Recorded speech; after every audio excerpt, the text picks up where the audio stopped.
It has been argued over the years that there is truly no more powerful agency in the United States than the CIA. More powerful than the president, more powerful than the Congress, even some would argue more powerful than the Supreme Court. That is why there is real concern tonight over a push by the CIA to try and go after anybody who criticizes them. It's understandable, right? It's actually the agency, that is pushing Congress to try and pass a bill that could make it easier to prosecute whistleblowers and journalists who are doing their jobs, right? It would amend the Intelligence Identities Protection Act, a law from the 1980s, to ostensibly protect more covert agents than ever before.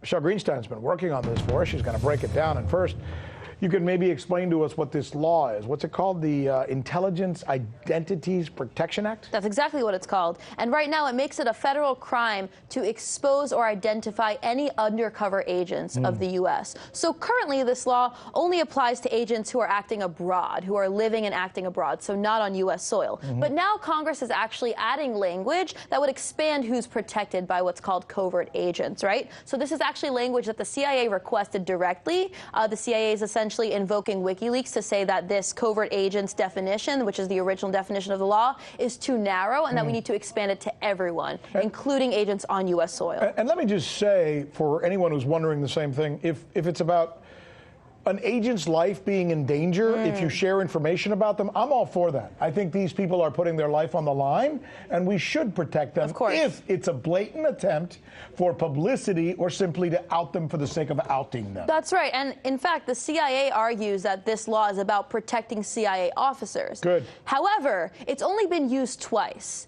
and which is why a lot of critics are saying that it's not actually about protecting CIA officers, but what it's actually going to do is effectively make it so that potential whistleblowers, whether they're journalists or just citizens or even people who are agents themselves blowing the whistle on a waste, fraud, or abuse, become more vulnerable to prosecution under this law, effectively muzzling reporting on torture, surveillance, or any other crimes that the U.S. government may be committing. So the CIA may argue that it's about CIA officers, but Petraeus, the CIA director who exposed the names of 10 covert officers, was not prosecuted under this law. He was not charged under this law. Leon Panetta, another CIA director who actually outed the SEAL Team 6 CIA officer who killed Osama bin Laden, was not charged. And this law also wasn't used by the DOJ to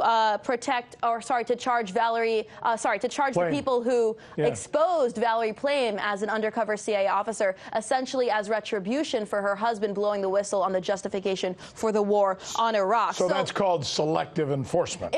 That's right. And some people are calling it a law that only gets used for political purposes. So they're saying it's not about protecting CIA officers, but and there's no reason to make this law stronger when it's already not about protecting CIA officers. So one of the two times that this law was ever used was against John Kiriakou, who blew the whistle on the CIA's torture program. And he's also of the opinion that this is going to be used for political purposes and that we should not make this law stronger. So let's take a listen to what he had to say. Okay.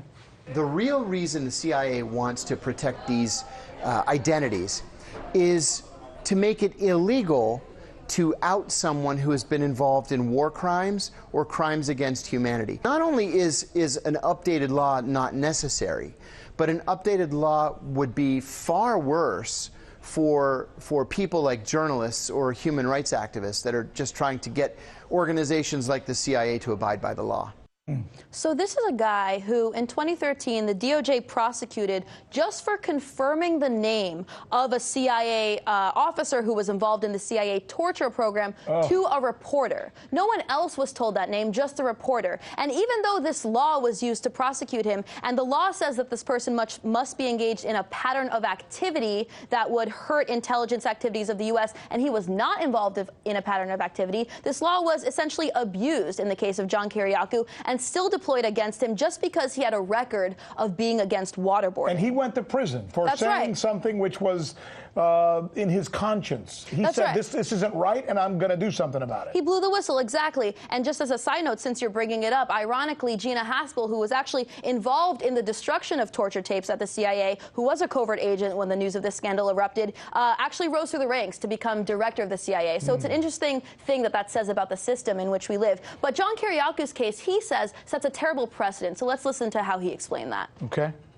One of the first things that my attorneys raised in my own case was that I had to have had criminal intent to out a CIA officer. Of course, I did not have any criminal intent to out a CIA officer. And indeed, the officer that I was accused of outing, his name was never made public. Never. Nobody knows the name. But the judge made a ruling that set a very dangerous precedent. She would not recognize the legal notion that the defendant had to have criminal intent. And my attorneys actually objected and asked, Your Honor, are you saying that a person can accidentally commit espionage? And she said, that is exactly what I'm saying. Accidentally commit espionage. So what changes is that under the new law, regardless of whether or not this officer is on U.S. soil or not, you can be prosecuted for outing anyone who is involved in, for example, torture. Okay, just even if you're a journalist or even a whistleblower. So one of the groups that's against this new provision is called Open the Government. And here's what one policy analyst from Open the Government had to say. They say that the CIA's proposal seriously expands the felony criminal penalties that could be used against journalists, against whistleblowers, and against public interest organizations. It opens the door to a ton of abuses and secrecy to a much greater extent. And other groups that have come out against this new provision include the National Association of Criminal Defense Lawyers, Reporters Committee for Freedom of the Press, the Society of Professional Journalists, and a number of others. And they've all put out this statement that say that this new provision will have a, quote, chilling effect on journalists and public interest organizations. Chilling effect, of course, for those of you who don't know, is a word used by the Supreme Court when they explain,